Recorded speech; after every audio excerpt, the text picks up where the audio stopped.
All right, let's get started. Good afternoon, everyone. Thank you for joining us.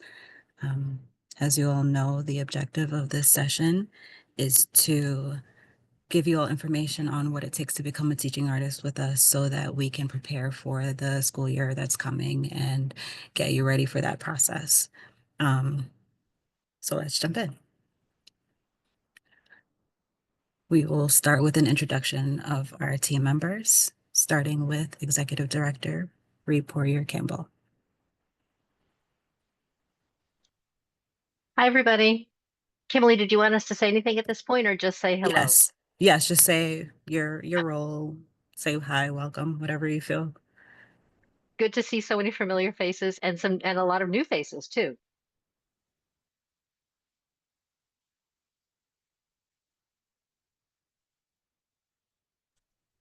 Hi, everybody. My name is Sarah Asmar, and I'm the Advancement Director, and I don't get to see your faces very often, so it's just great to see you all here. Then there's Colleen Estes, our finance manager. She is not with us this afternoon.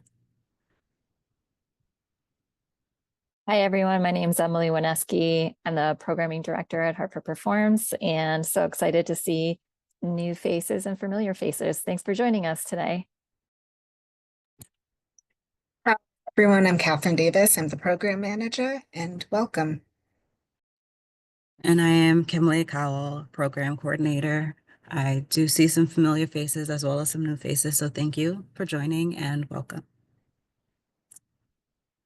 And we will have Ree kick us off with some information, some background information on Hartford Performs. Yeah, so just really quick, and I know some of you know this, but just to kind of go through quickly. So Hartford Performs was formed in at the request of the Hartford Public School System, working with the arts community to bring teaching artists into Hartford Public Schools to teach curriculum through the arts. And we started doing this in the 2010-11 school year, and we have been serving the Hartford Public Schools for all of that time.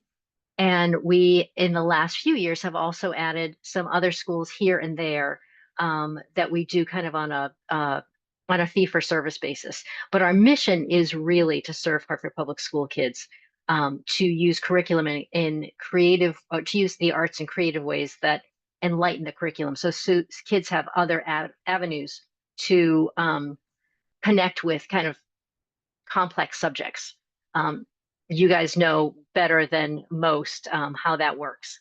Next slide, please, Kimberly. So this is not only just our view of how the arts should work in schools. This is kind of the generally accepted view. And we think there are really three parts that all students, all kids should have as part of their education. One is, art for art's sake learning, music classes, visual arts classes, dance classes, theater classes. So they learn about those skills because those skills are really important to their development. The second is to have their classroom teachers use art strategies to help kids engage with curriculum in ways that are just beyond pen and paper. And the third is to bring community teaching artists, you guys, into the classrooms to bring another vantage point to students so they can envision what they can be, so they can see people in their communities who they might know and look up to, and really kind of broaden their horizons. So, and we're part of the third part of that. We bring the community teaching artists into the schools. Next slide, please. We serve right now in Hartford Public Schools alone, we serve 31 schools, about 10,000 students every year, more than 3,000 program hours through a variety of types of programs that the programming team will be talking about in a little bit. And it's a pretty hefty amount of programming. So if you look at the number of art hours we do every year and you divide that by the number of school days, we're in schools about 19 hours a day, which is pretty hefty. We're in every school every day with some of our teaching artists. Next slide, please, Kimberly. And then, so we are, as I said, our ground zero is Hartford Public Schools. That's who we serve. They are heavily invested in us, and they rely on us to provide programming for them, but also to bring in resources from the outside.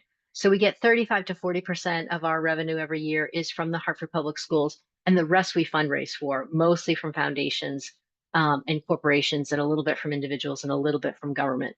So we have a kind of a broad funding base, and we're bringing into that some other schools who can pay the full freight for what we're doing. So we're working with a number of schools who pay us on a fee for service basis to go out and bring your programming to them. That is like the briefest of overview of of what we do and kind of how we're structured. And I'm going to turn it back to Kimberly. And now we will have Emily walk through our student program types. Thanks, Kimberly. Thanks, Ree. Great to see you all. As Ree said, we serve Hartford Public Schools through student programming. All of our student programming is delivered to students in grades pre-K to 8. What Ree was saying in terms of being the arts provider, connecting our programs to support the curriculum, we want to make sure that the program alignment are natural connections between an art form and another subject area, whether that is math, literacy, social studies, and science. That all of our programs, our student programs, have clear learning objectives. Our programs are tied to the national state standards and national core arts standards. If you're not aware of those, that is okay. We can support you and provide support in finding those alignments. But that is something that we are looking for in programming. All of our programs serve an entire grade level. So grade level teachers select programming based on a particular budget, and that serves an entire grade level. So for example, a third grade team, there might be 3 classes of third grade students. And if they select a program from our roster, I'll show you what the roster looks like in a moment, that program will serve that entire grade level, right? So if you're the teaching artist going into the school, you might see each class for 45 minutes in one day, right? And that would be your program. Let's see. Some of our programs also serve art classrooms, music classrooms, or PE classrooms. And at minimum, 2 classes are served through that program selection. Delivery of our programs happen during the school day because we are specifically supporting student learning. That happens during the school day. And that schedule is created between you and the lead teacher once program selections are made. Before I get too in the weeds, I'm just going to also share that this session is being recorded if we're giving a lot of information. So you'll be able to see this recording again. And if you have questions, you can put those in the chat, and there'll be time at the end to ask questions or clarifying questions as we go through. So we have a variety of different program types. I was talking about our core roster programs. Those are the ones that are tied to both to an art form and another subject area. And so for this coming school year, 25-26, we are accepting applications for our roster programs. Those are typically 1 to 2 day visits, and again, serve an entire grade level. We also have middle school residency programs where we partner a teaching artist with a lead teacher at a middle school. And it is a co-teaching experience where you and the teacher co-create a learning experience for a set group of middle school students. And so we're accepting programming for middle school residencies.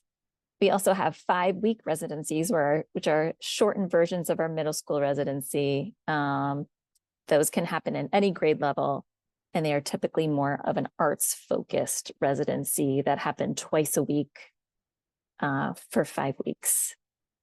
And then finally, our in-school assemblies we're also accepting applications for new in-school assemblies.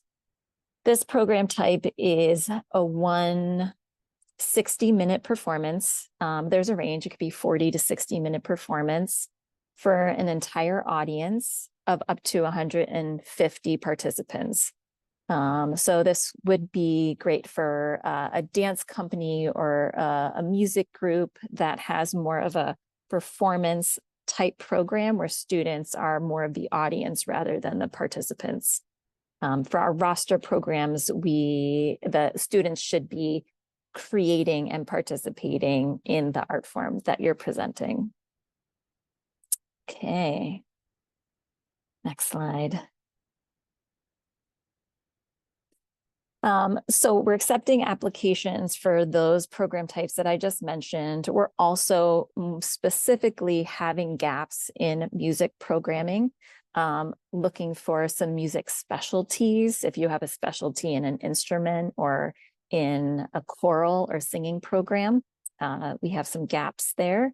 We're always looking for cultural programs, so programs speaking to specific cultures, especially those cultures represented within Hartford Public School System's demographics. Additionally, those programs taught by folks that represent those specific cultures. Hartford has a large Hispanic and Latino population, so particularly hoping to build our roster capacity with teaching artists that are bilingual or able to represent the culture of those students.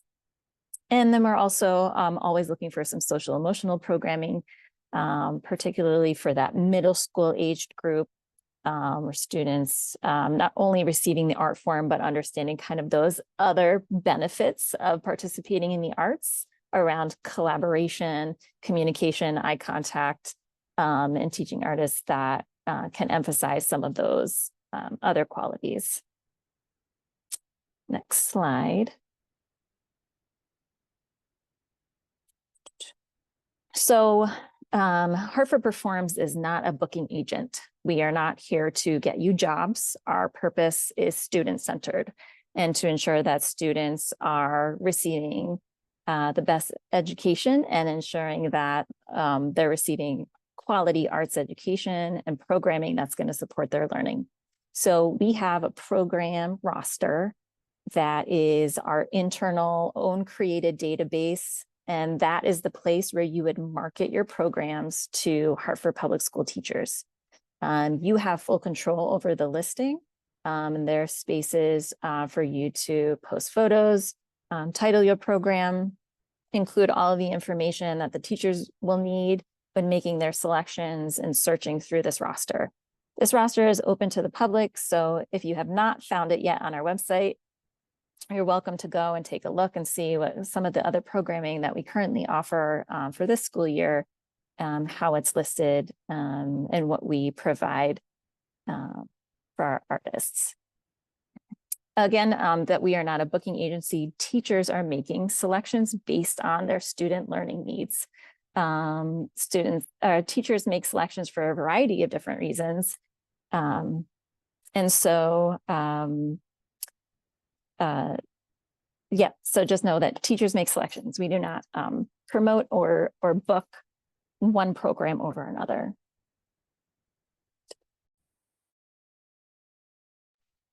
Okay, grab my water here a second.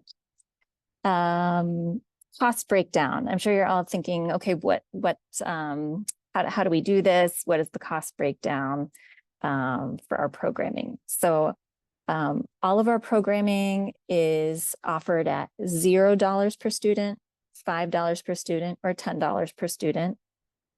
You make that decision when listing your program of what expense is entailed.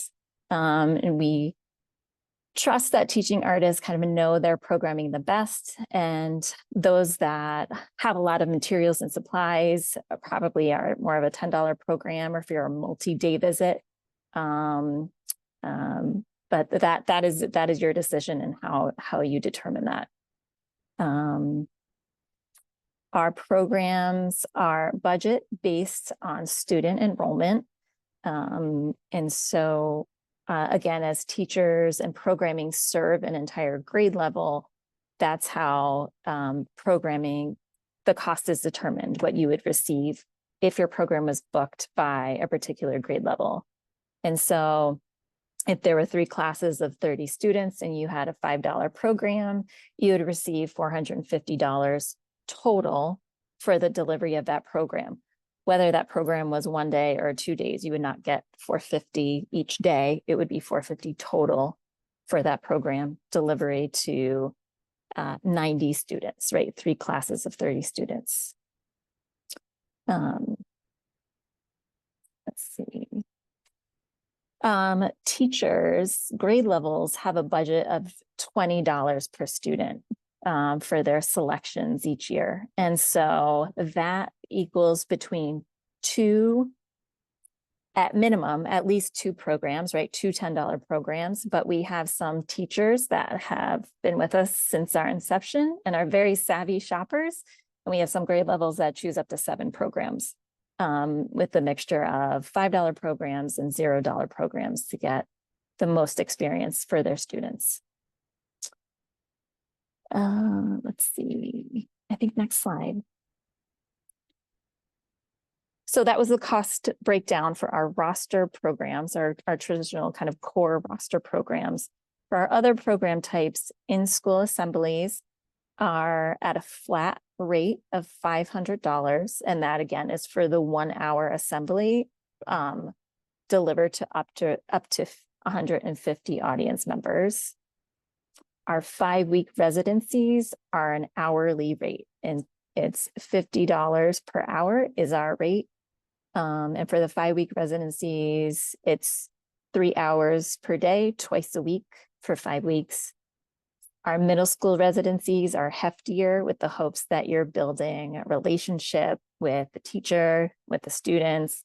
So that is 10 hours a week for 9 weeks. And again, that's the $50 per hour rate. There are some materials and supplies budgets included in those 5-week residencies and middle school residencies, as well as some planning time. Slide. Oh, and I am going to pass it to Catherine. Hi, sorry, my camera fell. Hi, thanks, Emily. So I'm just going to give a overview of some important dates to just keep in mind. The first one is the informational session, which thank you everyone for coming and showing up today and getting all the information. That's the first step. The next is the program interest form. That will close on May 1st and it's available on the Hartford Performs website. And then May 20th is the application deadline for you to submit. On June 10th, there is a teacher panel. So the teachers will review program submissions to make sure that they're aligning with their respective grade levels. It's not something that we have any say or control over. They know what they need for their schools, their grades, and the district. And then July 15th is the new teaching artist orientation. Next slide. So the new school year begins in September. So that would also include the site coordinator orientations for the site coordinator that's designated for each school. And then schools will also begin booking their initial programs. And then moving into October, the idea is that all of the schools have already booked all of their programs and that programs will begin and that they'll start taking place. The new program interest form also reopens around that time. And then in November 1st, the new program interest form reopens and scheduled programs continue taking place throughout November and the rest of the school year. And then April 1st, the new program interest form closes. And then we're back to the cycle of new applications and then programs end in June.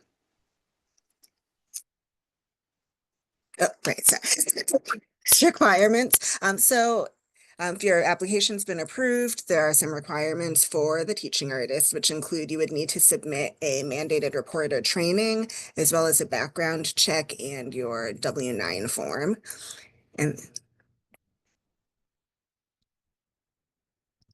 required orientations, each program has their own orientation. So if you had submitted and got approved for a 5-week residency program, then you would need to attend that orientation. Or we have the in-school assembly programs, family literacy nights, the middle school residency, as well as our traditional roster program, which will have its own orientation as well.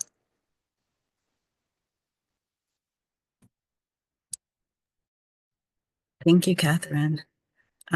So just to touch a little bit on the last slide, the mandated reporter training, the background check and the W-9 forms, those will be sent to you by us so that you know exactly what you need to do and exactly when it's due and all of that. So it's just an overview of what we will need from you. We also have some tips based on years of service, years of collaborating with teaching artists in schools, best practices, what works for the teachers. What we look for primarily is artists with experience of teaching. We don't want artists coming in experimenting with our students. That needs to have happened before you come to our schools. There are a lot of opportunities to try out teaching, and there's organizations that teach you how to teach. And if you are in that space and would like some recommendations, we'll be glad to give it to you. But this is a space for teaching artists who know how to deliver. And this is so that we give our absolute best to our students. We also expect clear and prompt communication with our artists. Again, everything that we do is in service to our teachers and our students. And so when we communicate with each other and when we have you communicate promptly and clearly with our students and our teachers, it helps them do their job. If a teaching artist forgets to respond to emails for weeks and weeks at a time, it creates a strain in the communication between teachers and teaching artists, and it just leaves the opportunity for a program to be unfulfilled, and that's programs that students don't get. Time management is also a thing.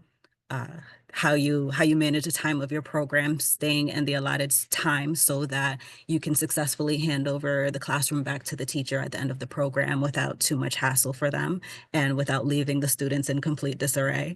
And that's classroom management as well, how you leave at the end of how you show up, showing up on time, but also how you leave. And that's to benefit the scheduling and the cycling of the classroom schedule, again, in service of the teachers and the students. We also expect integrity, and I think that's self-explanatory. Patience and flexibility. Sometimes you will reach out to a teacher to schedule and they might take some time to respond. We have to keep in mind that their workload is what it is, and it doesn't mean that we're not busy as well. But again, all of this is in service of the teachers and the students. So we go through with patience, flexibility, empathy, and sensitivity as well. Also, the ability to collaborate. The idea is that you have your program, you have your art form, you have what you do, but you're combining it with the needs of the school. You're combining it with what the students need. You're even combining it sometimes with the curriculum and what's being taught specifically so that you are enhancing the classroom experience for the student and sometimes even helping a teacher figure out how to maneuver through their curriculum based on this art form that you're sharing with them. So again, keep in mind that sometimes it's not just about what you're delivering, it's about how you're delivering it. And sometimes you might need to go into a classroom and pivot based on what the teacher and the classroom is dealing with in a moment. Just a plug right here based on that, we also have professional learning opportunities where we put together opportunities for all of our teaching artists to learn different things, how to basically how to go forward and be better teaching artists for the sake of the people that we're serving, the students in the schools. We do have one coming up on the 15th with Ray Bermudez is teaching. And he is talking about how to pivot in those programs. So if that's something that you're not really sure what that looks like and how to do, I would recommend you reach out and ask about that so that you can sign up and show up to that and learn what that looks like and how to best just how to grow as a teaching artist, essentially. And lastly, program supplies. For some of our program types, there is a supply budget. That's not the case for all of them. So if your program requires supplies, it's very helpful for you as a teaching artist to invest in the supplies that you need. These aren't supplies that you're leaving at the school. These aren't supplies that you're giving for the students to use specifically in class. If you're a painter, you're not providing them necessarily with paint brushes to keep and paint to keep. But there are certain things that you're gonna need to use for your programs. We have teaching artists who teach dance, and they bring their own speaker because they don't expect that the school has a speaker, or just it helps them to deliver their program. So they have the items that they need so that they can execute their program in the best way possible. And that, again, that's different from programs like middle school residency, where there is a supply budget, where you can ask to purchase the things that you need for the program. So it's just one of those things to keep in mind, how you are giving yourself the best leg up to be in demand, essentially. And so from here, the next steps, some of you have already filled out the program interest form, and that, as Catherine mentioned, is on our Hartford Performs website at hartfordperforms.org.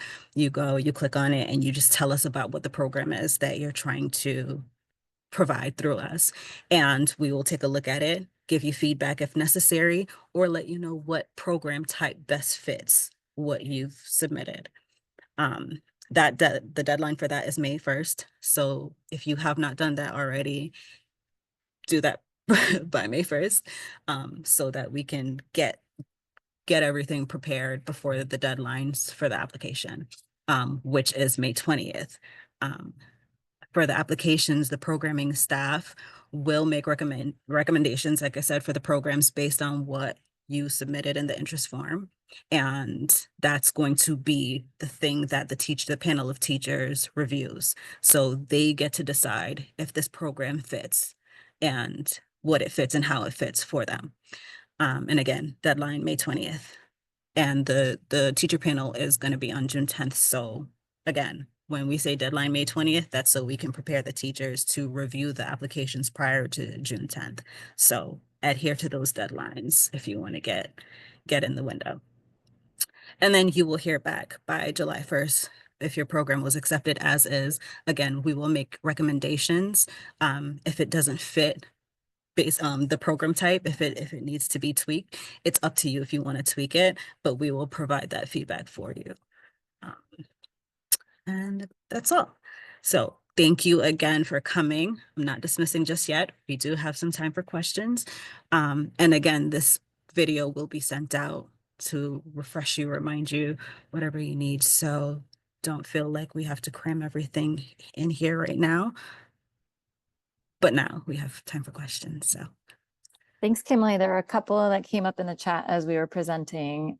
Judy asked, do artists have to reapply every session? No, Judy.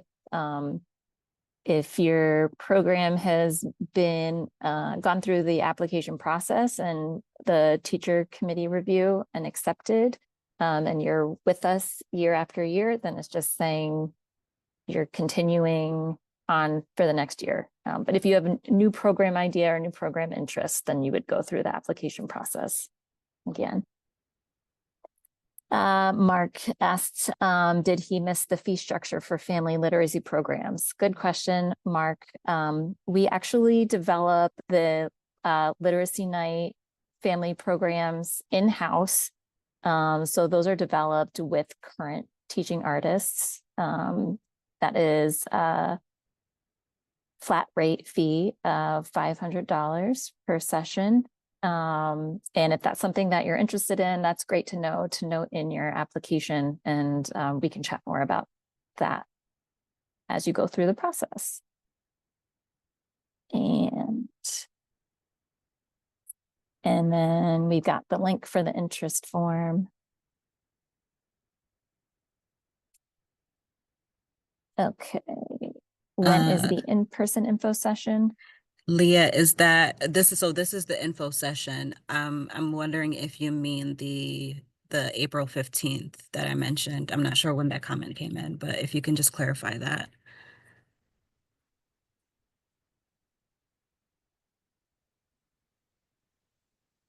Mute. Okay, sorry, I had to unmute.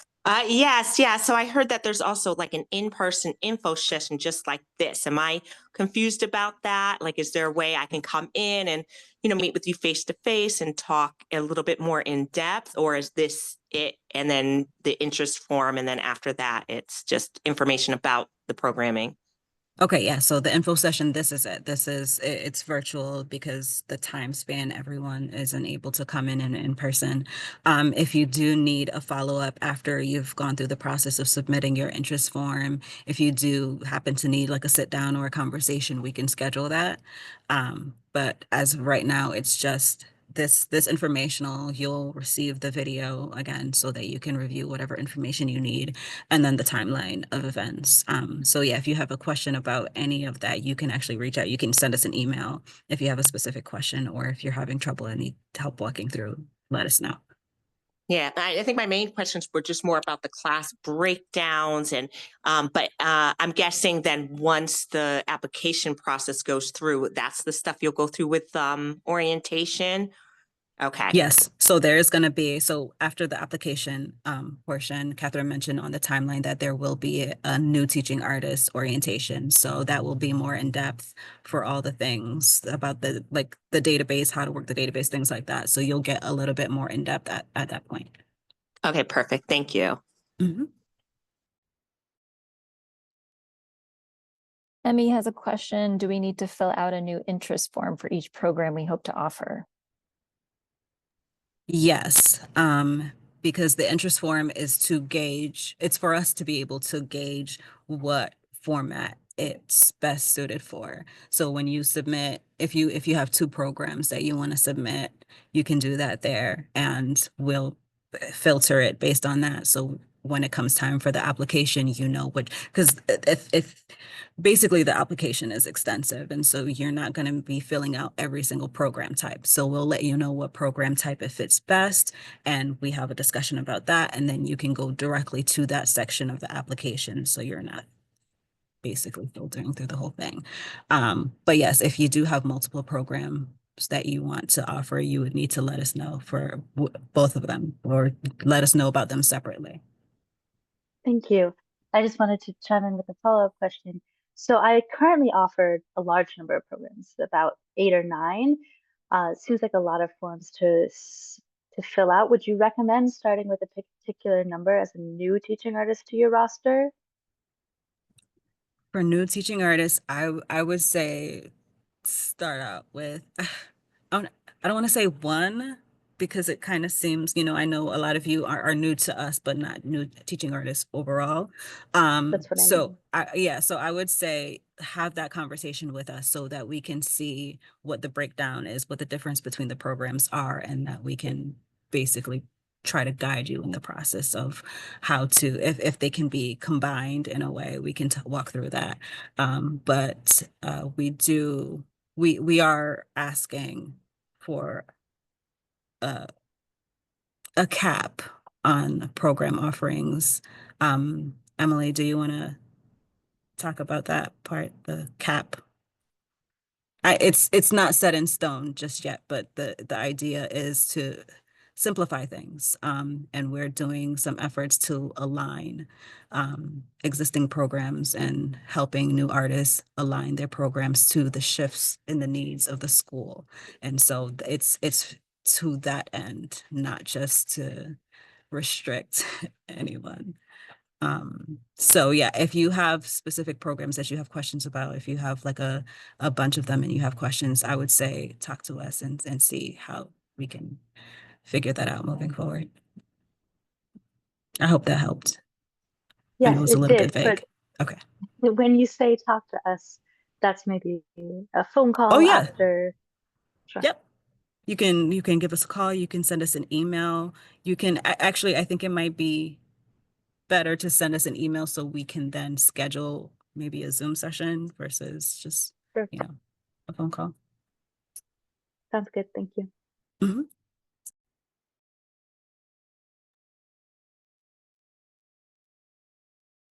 I would encourage too, looking at the gap area needs that we have as a guidance of where to start from. If you're submitting 1 or 2 programs or want to start that conversation with us. There's also going to be some more information coming out on a newly adopted literacy curriculum for all K-5 grade levels, which I'll be presenting to all of our current arts providers, but we'll also share with all interested applicants if you're looking for making some stronger alignments to that literacy curriculum. If the kindergarten to 5th grade range is your sweet spot, then you are going to want to find some alignments to that curriculum. And that will be coming out in the next week or 2. Before that interest form closes, we'll make sure we get you that information. Amanda, no, you will not be disqualified if you know that you're going to be away for the July 15th orientation. That will be recorded, so that you can have that.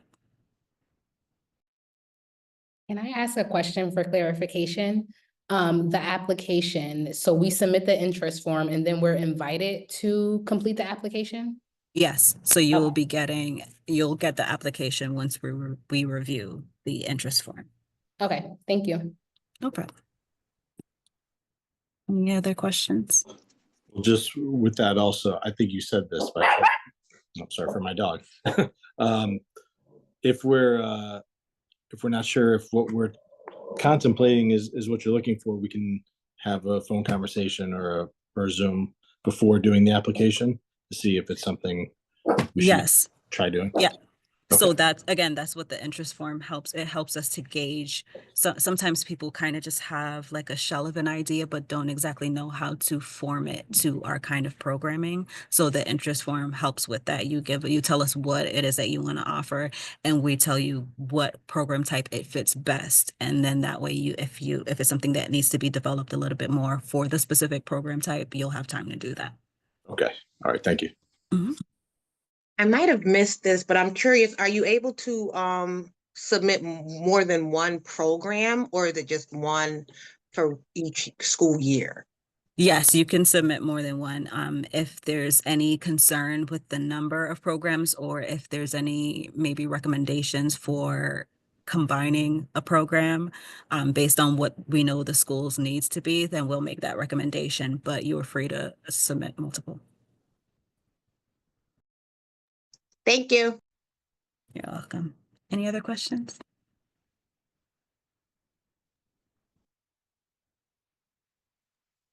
Yeah, do people schedule multiple classrooms or multiple performances on the same day?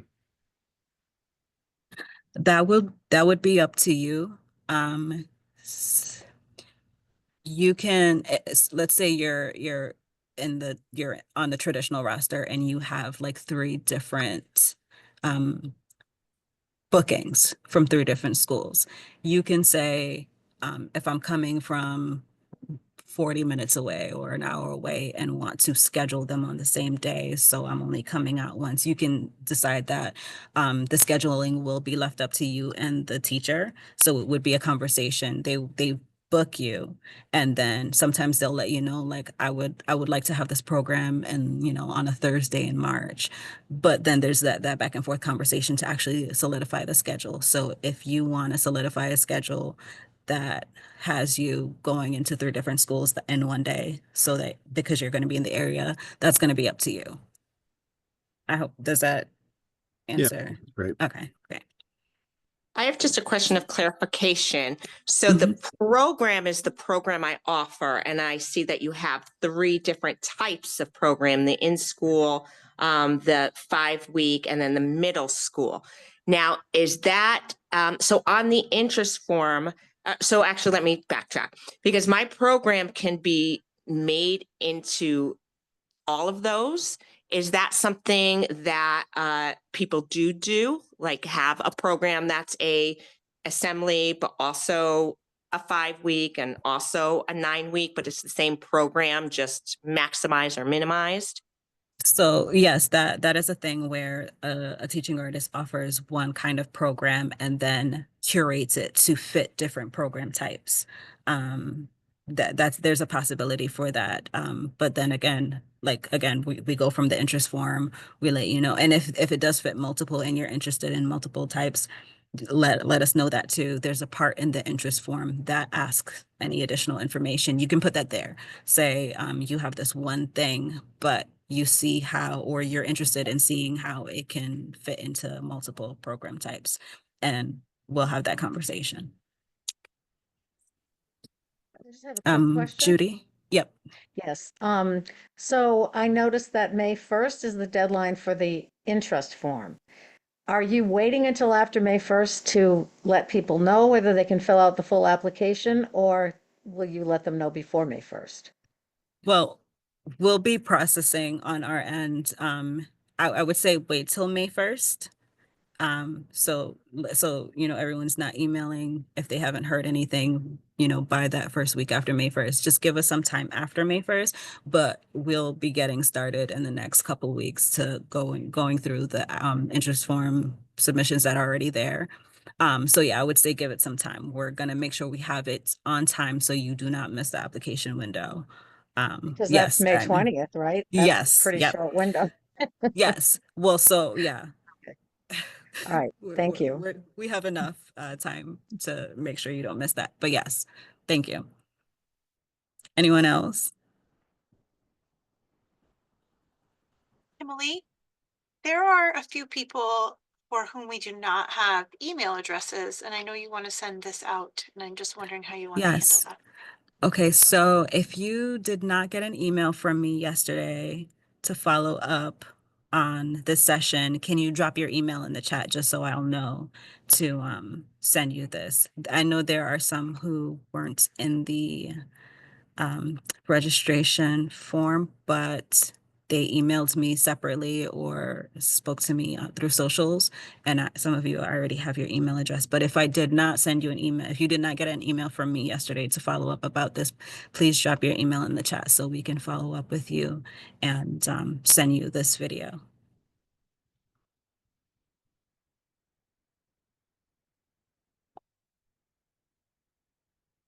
Anyone else? Well, so if there are no other questions, we will not keep you. Again, you will all be getting the playback. So if you need to go back and see anything, it'll be there. And we will be reaching out soon to update you on your specific interest form. If you have not done that yet, do that as soon as possible so that we can get you on your way. Thank you all again for turning up. I hope you have a great rest of your day and your week. Thank you guys so much. I appreciate the information session, and I will be getting in my program interest form ASAP. Thank you. Patricia, yes, you can go back in if you need to fix anything or resubmit your interest form. You can do that. Thank you. You're welcome. All right, have a great day. Thanks, See y'all everyone. soon. Have a great day, everyone.